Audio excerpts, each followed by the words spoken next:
Alright, magandang araw po sa inyong lahat mga kababayan, Batang Maynila to, Ayan, Merry Christmas po sa inyong lahat. Pasko na mga kababayan, wala pa rin nakukulong. Meron palang isang nakukulong, si Sara Diskaya. Pero yung mga pinangako nila na mga big time na mga personalidad, mga senador, mga congressman, na sinabi nila na magpapasko sa kulungan, nasa na? Wala. Kaya maraming nagagalit dito sa gobyerno. Ayan ang sinasabi natin dapat hindi na lang kayo nagsasalita dapat di na lang kayo nangangako puro kayo papreskon puro na lang dakdak kung nanahimik na lang kayo at wala kayong ipinangako, di wala sanang butas na makikita sa inyo, katulad na ito ni Kiko Barsaga. O, di binabanatan kayo ngayon, Pasko na, walang nakulong. Kasi yung mga taong gobyerno si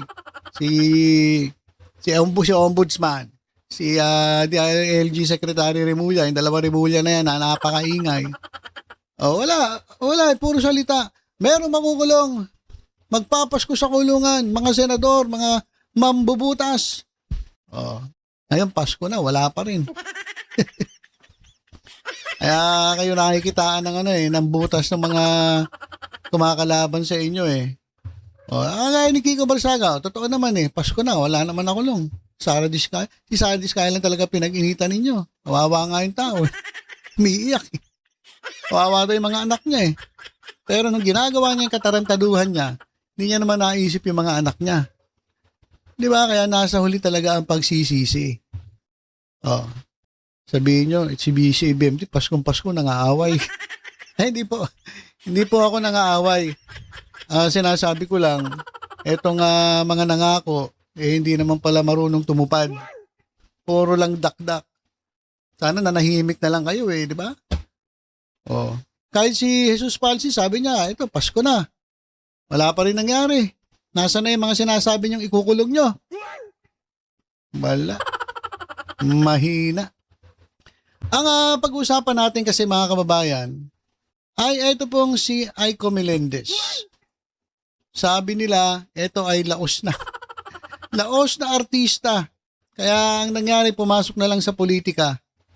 At etong si Aiko Melendez, mga kababayan, sabi ng iba ay meron na ring sayad. May sayad na rin etong si Aiko Melendez. Kasi alam niyo mga kababayan, bilib na bilib siya kay Sara Duterte. Ito. Ito yung sabi ni Aiko Aiko Melendez. Ang kanyang katapangan, referring to Sara Duterte, matapang daw si Sara Duterte. Ang kanyang katapangan bilang isang babae ay hindi matatawaran. Napakarami na po niyang pinagdaanan, ngunit hindi siya kailanman pinaghinaan ng loob. Sabi ni Aiko Melendez. Alam niya mga kababayan, ito si Aiko Melendez ay nakinabang dito sa mga Duterte. Kaya ganyan ang salita niya ni Aiko. Ito mga kababayan, merong post, sabi dito, ito yung sinasabi kong laos na artista na nakinabang sa panahon ng amo niya. Ayan may picture pa sila ni Sara Lustay at ng mga Duterte, si Bongo. Kaya siya nagsasalita ng ganon kasi nakinabang siya. Nakinabang siya diyan sa mga Duterte. Ayan. Di ba? Madam BP Inday Sara Duterte, maraming salamat po for coming to my party. Ayan. Nagpa-party siya at dumating si Sara Inday Duterte. Ayan mga kababayan. So, bilib na bilib siya at matapang daw si Sara Duterte. Ito yung kanyang post. Ayan mga kababayan. Basahin natin Basahin natin para maintindihan natin kung bakit bilib siya kay Sara Duterte. Ayan mga kababayan. Story time tungkol kay Vice President Inday Sara Duterte. Ayan. Tagal na po kami magkakilala ni Madam Vice President. Sa katunayan, may personal messages po kami. Isa sa mga hinahangaan ko sa kanya ay kung paano niya tratuhin ang mga taong humihingi ng tulong, maging simple man ito o mas seryosong bagay. Personal po siyang sumasagot sa mga mensahe. Pangalawa po siya sa may pinakamataas na posisyon sa ating bansa. Pero hindi lumilipas ang isang araw na hindi siya nag-reply. Kahapon, muli niya akong napabilib, nag-message po ako at sumagot siya sa loob lamang ng 30 minutes. Alam naman po natin kung gaano siya kabisi, pero ang pagbibigay halaga niya sa isang mensahe ay napakalaking bagay na para sa akin.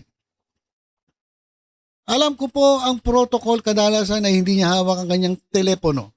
Pero nakakapagtaka at kahanga-hanga kung paano pa rin siya nakakasagot. Mapapersonal man o usaping love life. Ba yan?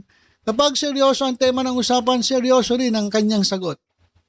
Siyempre, alam nga namang seryoso yung tanong eh. Magpapatawa siya doon sa reply niya. Siyempre, kung seryoso sagot, seryoso tanong, seryoso sagot. Kung nakakatawa yung tanong, nakakatawa yung sagot. Ano ba naman to si... Ay ko, may sayad talaga to eh. At kapag kailangan namang gumaan ang usapan, may halong saya at humor ang kanyang mga tugon. Mamaya na muna to. Ito yung sinabi niya, ito yung kinote sa media eh. So, ito yung kwento mga kababayan, nag-text siya kay Sara Duterte. Kasi matagal na raw sila magkaibigan. At tuwan-tuwa, ito si Aiko Melendez. Bakit? Kasi nireplyan siya. Babaw ng kaligayahan ng putik. Tuwan-tuwa siya kasi nireplyan agad siya. Wala pa 30 minutes, nireplyan agad si Aiko Melendez. So, yun yung talagang pinaka, nasiyahan siya kay Sara Duterte. Dahil ang bilis mag-reply. Kahit busy raw ang busy presidente, ang bilis mag-reply. Sino naman nagsabi sa yung busy? Wala kang ginagawa yan, busy. May sayad ka talaga, Aiko Melendez. Paano naging busy yan? Ano ba ginagawa niyan? Pasyal-pasyal? Swimming? Papunta-punta sa dahig? Kung saan-saan nagpupunta? Sabi mo, busy? Kasi sabi niya, protocol daw kasi daw busy ang busy presidente. Busy-busyhan. So sabi ni Aiko, tuwan-tuwa siya kasi kahit busy ang busy presidente, alam niyo sumagot siya sa text ko. Alam niyo 30 minutes lang. Kaya ako tuwan-tuwa, grabe. Ang saya-saya, ang galing-galing talaga ni Sara Duterte. Ang bilis niya mag-reply. At kapag nag-text ako ng tungkol sa love life, ako, ni-replyan agad ako ni Sara Duterte. Ang bait-bait talaga niya. Kaya hangang-hanga ako. At tapos kapag seryoso yung tanong ko, seryoso din yung sagot niya. Siyempre, tanga ka ba? Seryoso tanong mo, sagutin ka ng pabalang. Tapos sabi niya kapag magaan ang usapan, syempre magaan din ang reply. Kailangan naman murahin ka niya. Baka pag binura ka niya, magulat ka, biglang magbago yung statement mo. So yun po yung dahilan ni Aiko Melendez, kaya tuwan-tuwa siya. Dahil ang bilis mag-reply. Alam mo Aiko Melendez, ikaw kung hindi ka artista, kahit laos ka na, kung hindi ka artista, hindi ka naman re-replyan yan eh. Sino ka ba para replyan? Kapag ordinaryong Pilipino, hindi ka naman re-replyan yan eh. Subukan mo lang. Utusan mo yung magano ka ng random na tao. I-text si Sara Duterte. Tingnan mo kung replyan. Ni-replyan ka kasi magkakilala kayo, saka artista ka, kahit laos ka. Naging artista ka pa rin, so may hata ka pa rin kahit paano. So pwede ka pa rin niyang gamitin. Kakaya ng ikaw paggamit sa kanila, ginagamit mo rin sila. Diba? So, ganun yun. O kaya wag mo sasabihin, sabi niya rito, simple man. Ano raw dito? Pag may tao daw humihingi ng tulong, maging simple man ito. Ay sumasagot po siya sa mga mensahe. Bigyan mo nga yung number text ko. Tingnan nyo kung replyan ako niyan. Nireplyan ka kasi Aiko Melendez ka. May pangalan ka. Kahit laos ka na. Kahit papano, magagamit ka niya eh. Matutulungan mo siya. Ganun lang yan. Gamitan lang yan. At dahil tuwan-tuwa siya, dahil nga na-replyan siya, wala pang 30 minutes, bigla siyang nagsalita ng ganito. Walang kinalaman doon sa text. Sabi dito, ang kanyang katapangan bilang isang babae ay hindi matatawaran. Ano namang kinalaman yun sa pag-reply niyo sa text? Napakarami na po niyang pinagdaanan, ngunit hindi siya kailanman pinanghinaan ng loob. Marami po nag-react dyan. Yan sa sinabi ni Aiko Melendez. Matapang talaga. Talaga matapang ang babaeng ito, si BP Sara Duterte. Sabi ni Aiko Melendez. Pero bago natin puntahan yung mga nag-react dyan, tapusin na muna natin itong sinasabi ni Aiko Sayad. Salamat po, madam, dahil kahit kailan o kailanman ay hindi niya pinaramdam sa akin ang bigat ng estado ng inyong posisyon. Salamat po dahil alam kong kahit anong mangyari, mayroon akong leader na kaibigan na lagi nagpapaalala sa akin na mas mahalaga magsilbi sa bayan bago ang sarili. Di wow. Dahil naglolokohan lang kayong dalawa. Diba? Naglolokohan lang kayong dalawa. Kapag ganyan ang usapan ninyo, uy, mare, basta tandaan mo unahin mo ang taong bayan bago ang sarili mo, Aiko. Sabi naman ni Aiko Melendez, oo nga, napakabait nyo talaga, Vice Presidente. Talagang pinaramdam nyo sa akin na kahit mabigat ang inyong pinagdaraanan, kitang-kita ko ang inyong katapangan. Sabi ni Sara Duterte kay Aiko, kaya nga mare, di para Fernando po yung boses. Hindi naman gano'n yung salita ni Sara Duterte. Para pa magsalita si Sara Duterte? Itok-itok. Isipin mo yung bayan bago ang sarili mo. Itok-itok. Sabi naman ni Aika Melendez, opo, Madam Vice President, bilib na bilib ako sa'yo. Siguro yung nagiging usapan nila sa text. Natuwan-tuwa siya At higit sa lahat, kapag tama na ang panahon at oras para sa inyo, ang Panginoon mismo ang hahawi ng daan kung saan kayo talaga nararapat. Grabe parang ano to, parting of the Red Sea? Naging Moses pa? Ano Moses? Moses sino yung hahawi ng daan?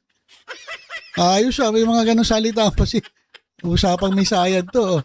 Sabi niya, higit sa lahat, kapag tama na ang panahon at oras para sa inyo, ang Panginoon mismo ang hahawi ng daan kung saan talaga kayo nararapat. So, meron pa mga parting of the Red Sea. Ano si Moses? Pag-usapang may sayad talaga, may ganun-ganun pa, no? Sila dalawa naglolokohan, no? Mabuhay po kayo! At tunay na kulang ang salitang salamat. Didagdagan mo kung kulang. Dagdagan mo pa ng 3 pang salamat, salamat, salamat, salamat. Ang kulang pala yung salitang salamat, di gawin mo 3, 4. Salamat, salamat, salamat, salamat, salamat, salamat, salamat, salamat, salamat, salamat. Pala talaga to, may topak talaga to si Aika Melendez. Mabuhay po kayo at tunay na kulang ang salitang salamat. Dagdagan mo. Kaya nilagyan niya ng 3 puso. Kasi kulang daw yung salitang salamat. Yan po. Yun yung dahilan kaya tuwan-tuwa siya kay Sara Duterte.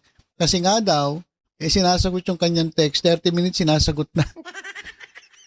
At eto yung marami nag-react sa sinabi na ito ni Sayad Aiko. Ito.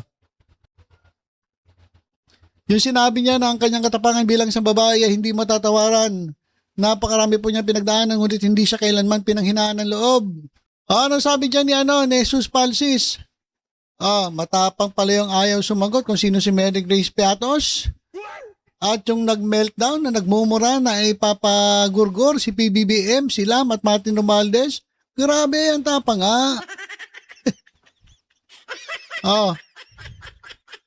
Ayan ba yung sinasabi mong matapang? Ha? Ayan ba yung sinasabi mong matapang, Aiko Melendez? Ha? Ito pa. Naliligaw na kaluluwa. Sabi dito ng isang post. Si Aiko Melendez ay isang naliligaw na kaluluwa na ignorante sa kung ano ba talaga ang nangyayari ngayon dito sa ating bansa. Kaya naman. Tinatagalog ko na mga kababayan na kahit hindi saktong-sakto. Kaya naman, sinisip-sip o sumisip-sip. Sinisip-sip. Sumisip-sip kay Sara Duterte. Hinihimod ang puwet. At basta sumisip-sip. Gaya ng ibang mga personalities. Sumisip-sip. Dahil parang nakikita nila na mukhang walang talo si Sara Duterte sa 2028. Yun ang akala nila. So ngayon pa lang sumisip-sip na ito si Aiko Melendez.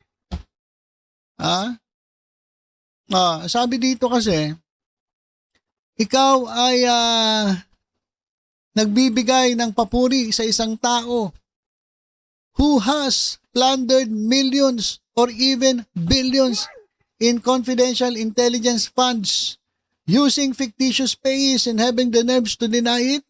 Yan ba yung sinasabi mo na matapang? Hindi nga niya maamin kung sino yung mga ginamit niya mga pangalan, sino si Mary Grace Piatos, saan niya dinala yung confidential funds, yung ba ang matapang, yung ba ang magaling? Siraulo ka ba, Aiko Melendez? Kaya sabi dito, isa ka naliligaw na kaluluwa.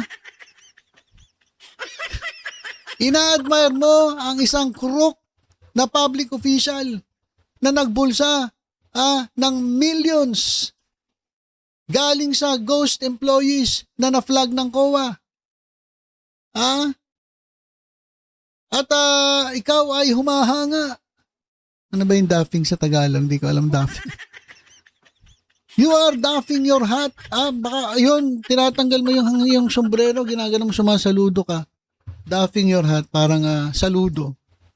Ikaw ay nagbabaw sa isang plunderer who spent millions, gumastos ng milyones sa mga overpriced, defective at useless na laptops para gamitin ng mga estudyante habang siya po ay dating sekretary ng DepEd. Ba hinahangaan mo, Aiko? Walang iya ka. Hindi mo ba alam ang nangyayari sa bansa natin? So yan mga kababayan, si Aiko Melendez. May sayad. Alam niyo mga kababayan, tingin ko lang dito sumisip-sip. Sumisip-sip na kasi naghahabang na rin to sa 2028. Nag-aabang na rin to mga kababayan sa 2028. Si Aiko sayad. Okay, so yun lang po mga kababayan. Ito naman si Aiko. Pa-epal din eh. Bilib na bilib siya. Tuwan-tuwa siya kasi nga nireplyan agad siya.